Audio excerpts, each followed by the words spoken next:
8 गर्भ में परीक्षित की रक्षा, कुंती के द्वारा भगवान की स्तुति और युधिष्ठिर का शोक।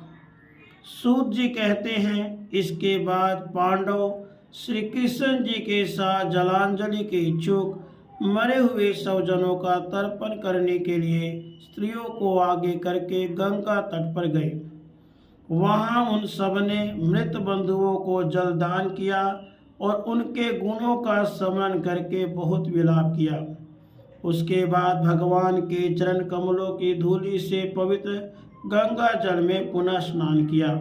वहां अपने भाइयों के साथ कुरुपति महाराज युधिष्ठिर, धृतराष्ट्र पुत्र शोक से व्याकुल गांधारी, कुंती और द्रौपदी सब बैठकर मरे हुए स्वजनों के लिए शोक करने लगे। भगवान श्री कृष्ण ने धौम्य आदि मुनियों के साथ उनको सांत्वना दी और समझाया कि संसार के सभी प्राणी काल के अधीन है, मौत से किसी को कोई बचा नहीं सकता। इस प्रकार भगवान श्री कृष्ण जी ने अजात शत्रु महाराज युधिष्ठिर को उनका वह राज्य जो धूर्तों ने छल से छीन लिया था वापस दिलाया और द्रौपदी के केशों का स्मरण करने से जिनकी आयु क्षीण हो गई थी उन दुष्ट राजाओं का वध कराया।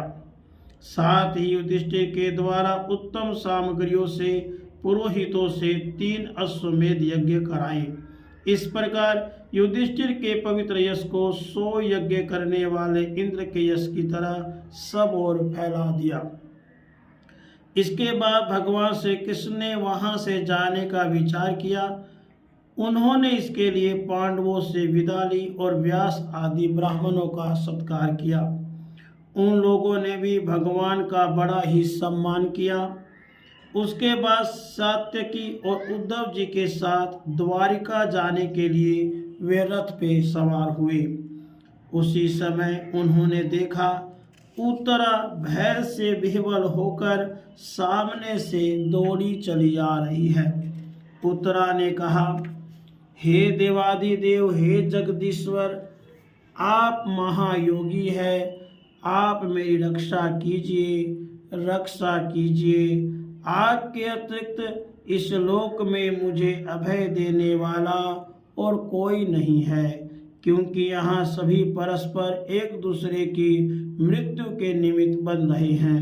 हे प्रभु, आप सर्वशक्तिमान हैं। यह दहकते हुए लोहे का बाण मेरी ओर दौड़ा आ रहा है। स्वामी, यह मुझे भले ही जला डाले, परंतु मेरे गर्भ को नष्ट न करे, ऐसी कृपा कीजिए।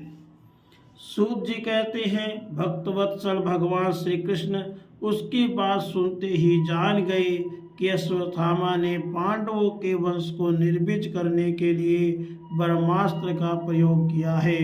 शौनक जी, उसी समय पांडवों ने भी देखा कि जलते हुए 5 बाण हमारी ओर आ रहे हैं, इसलिए उन्होंने भी अपने अपने अस्त्र उठा लिए।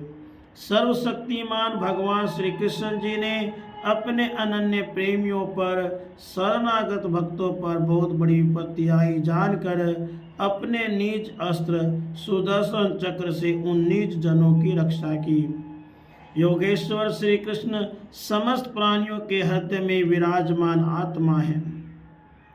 उन्होंने उत्तरा के गर्भ को पांडवों की वंश परंपरा चलाने के लिए अपनी माया के कवच से ढक दिया। शौनक जी, यद्यपि ब्रह्मास्त्र अमोघ है और उसके निवारण का कोई उपाय भी नहीं है, फिर भी भगवान श्री कृष्ण जी के तेज के सामने आकर वह शांत हो गया।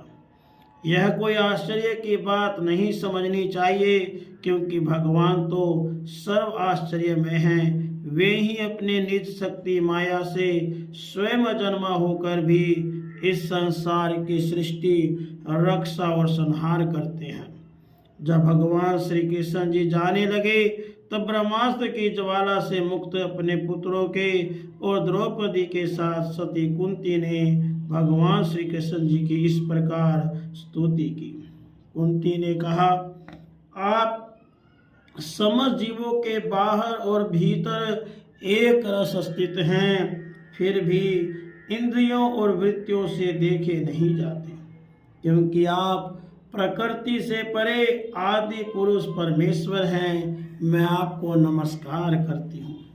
हे जगत गुरु, हमारे जीवन में सर्वदा पद पद पर विपत्तियां आती रहें, क्योंकि विपत्तियों में ही निश्चित रूप से आपके दर्शन हुआ करते हैं और आपके दर्शन हो जाने पर फिर जन्म मृत्यु के चक्कर में नहीं आना पड़ता।